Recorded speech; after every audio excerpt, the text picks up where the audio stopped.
If you looked at the video today, you could see where there was a light going on there, so that if we had something heating up, we would be able to see it right there. As you can see, there it goes. And this again is for the conduction that we're going to have on this. Now, another thing that you would do here that we'll be actually talking about later on. But you've seen my salt on a French fry. I don't use that much when I'm putting it in here. But I put a little bit of salt on here, and it keeps anything from fatty from splattering and everything. And so it's not really in there for seasoning yet. So I take my kosher salt and put it away. And now we're just waiting for that to heat up. Now, meanwhile that's heating up, I'm going to go to the next step. And that's where we're going to pull in one of my favorites on here, and that is some convection. Okay, so let's go find just the right pot in the world's smallest kitchen. And there it is right there. Oh, we got lots of them. But I know this is what my wife likes to use, so I'm going to go ahead and pull that out. And here we go. And, well, wait a minute. This isn't quite a convection oven. This one here is a steamer. Well, we may use a little bit of that too, because I know my wife well enough. Her best friend grows lots of vegetables, and she had a big batch of these today, so I'm going to have to steam some. So we'll get to see some steam being used in some cooking as well. But for right now, I need to heat up some water. And that's usually what convection is. It's usually heating up a gas or a liquid. In this case, our liquid that we're going to use is going to be water. Okay? So I'm going to start here. And am I going to use this? No, because I want to use this for my wife. Because I'm going to cook up some of that for her tonight. And I know that she'll like that a lot. So let's step back here, and I have another. And as you can see, this big pan here, so you can see nice and deep. It can hold lots of water. Well, the water we're going to use on here, we're going to use some macaroni cheese. And I know I tease you with that guys all the time, that what a great thing to cook and everything else. It's probably not 100% the best thing to eat for you, but it's not bad. And if you like pasta and you like cheese, this isn't a bad way to go at all. Now, I'm going to take some water in here. Now, I should take about 6 cups. So let me see what about 6 cups goes like. I'm lowering it in here in the world's smallest kitchen with the nice little rose bush that I've got for my wife. You can see it's kind of going along. I'm going to have to trim it off here, and it'll grow some.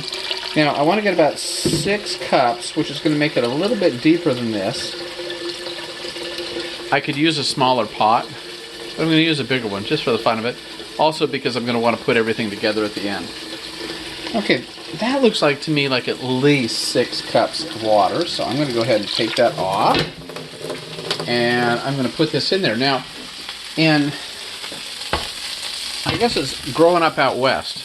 I knew that if I put a little extra salt into that water, that it would boil at a higher temperature, which means the food would cook faster in here. So I'm going to take a nice pinch of salt, and I'm just going to drop it right in there. You can see right there. And I'm going to start that baby up right now, and we'll have some boiling water in no time at all. Okay, this is starting to cook fast, so I'm going to lower its temperature way down because I don't need it to go very fast at all. I'm going to go ahead and slow cook it a little bit. I'm not going to put a lot of seasoning in this because it's going to be seasoned by what it's cooked with. And that's going to be with macaroni and cheese. But of course it can be with lots of different things. So I'll come up to my, I always see those cottage cheese containers. Look at this cottage cheese container. It's humongous. And it has all of my, as you can see, it's got all my spatulas in it. So I'm going to grab a spatula that I can use. Will be good for, that looks like a good one. This will be good for the burger in here. But like I said, you could do anything you wanted in here and cook any kind of meat or non-meat in here at all. I like it all. I like stuff that is, made with different types and all that. It's always good to have lots of choices. The more choices you have, the better choices you have. Oh, that doesn't make sense, does it? Well, it does work that way. If you cook, you know what I'm talking about. It's good to have lots of choices and lots of options. Because when you have kids especially, I'm not talking about you guys. Maybe you guys aren't that bad, but some kids can be picky. I was a picky kid. I'll bet you couldn't possibly imagine that, but I was a picky kid. So I'm breaking it up and I'm going to brown this up. But I would do the same if I was doing some bean curd or whatever on there. And I'm just going to get this on there and then I'll dump off any grease. We don't need extra grease on here. That's not particularly good for you, and especially when you're getting old like me. Well, you don't want to get too much in there. So you want to keep that to a minimum. Although the grease, the oil, that's where the taste is. That's why people like bacon so much. Good heavens, that can't possibly be good for you, but it can't possibly taste bad for those of you that eat it. If it's not something of your diet because of a cultural or because your doctor says, you can't eat that anymore, well, there you go. But for me, it's okay. They haven't said that. Maybe I should go to the doctor more often and probably say, hey, you can't eat that anymore. So, but the fact is, so I'm browning this up, and as you can see, we're starting to get a little bit of bubbles. You see the bubbles at the bottom there? And just like today when we were boiling some water on the eye in the classroom, you can see the bubbles starting small at first, and then they'll start working their way around. They get hot, they rise to the top. Then they poop, they get a little pop, and they cool, and then they roll back down to the bottom, and other stuff takes its place. It makes a big rolling part. And of course, we love that in the macaroni and cheese world. Those of you that like that. I mean, come on, this can't be that bad, can it? Well, it's probably not the best thing for you, but like I said, it can't be that bad. Oh, let's see what kind of supply I have. Oh, there we go. Yep. Let's get it right side up. There we go. So back to the world's smallest kitchen. So I'm going through a decent sized laundry room out to the little world's smallest kitchen. And I've got some Kraft macaroni and cheese. Now I know what it wants from there. It's going to ask me to use some specific measurements. For example, it's going to say 6 cups of water, which I've used, give or take a bit. But that's not as important as when it says you need 4 tablespoons, or that's a quarter cup really, of margarine or butter. It says so right there. And you also need a quarter cup of milk. Now, this is where our science takes precedence here. Now, what I'm going to do is I'm going to take one of my Pyrex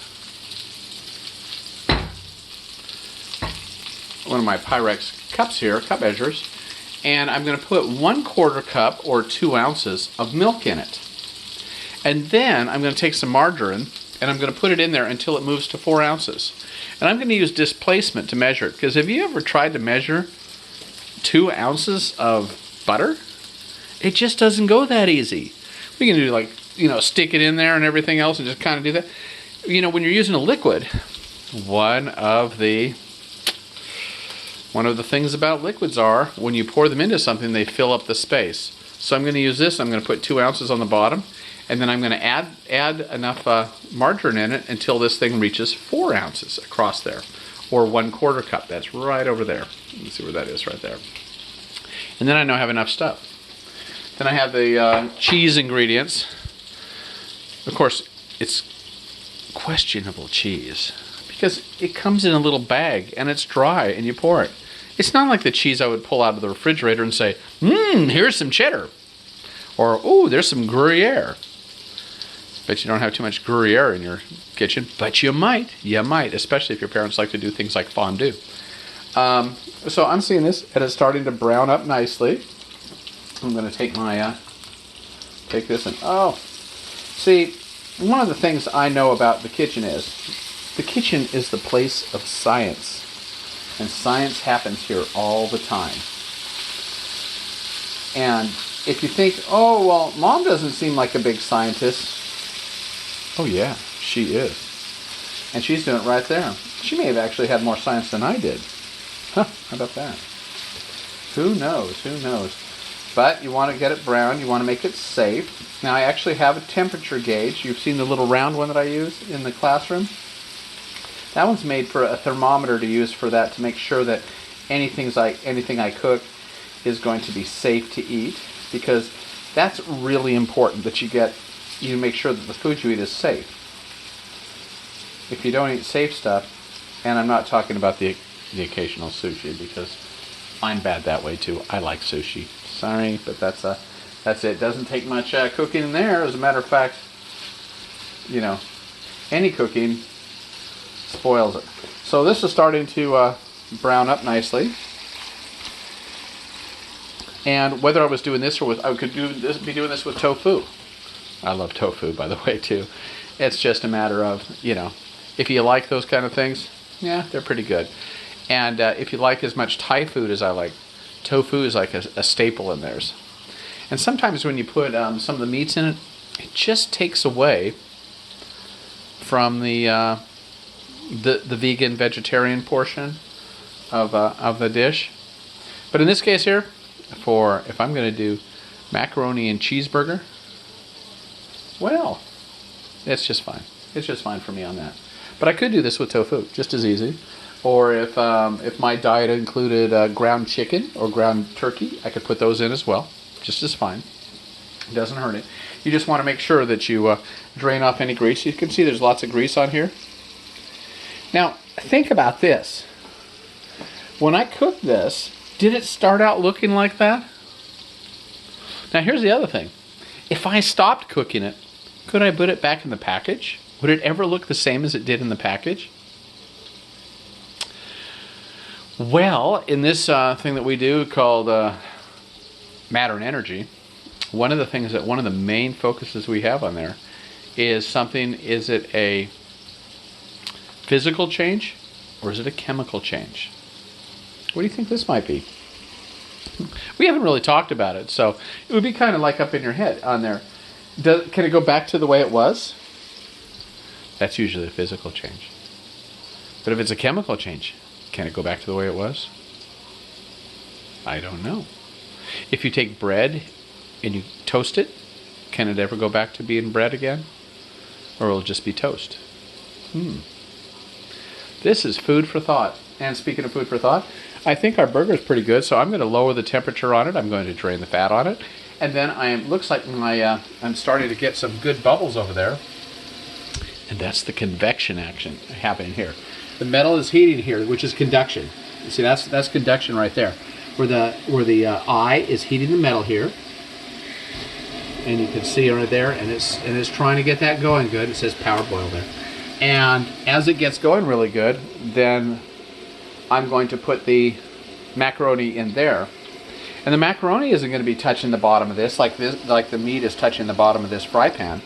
It's going to be floating in it, and it's going to be swimming in it, and it's going to be spinning in it. And I know you've all done that. You've looked at mom or dad cooking some macaroni and cheese, and you thought, hey, that's not too bad.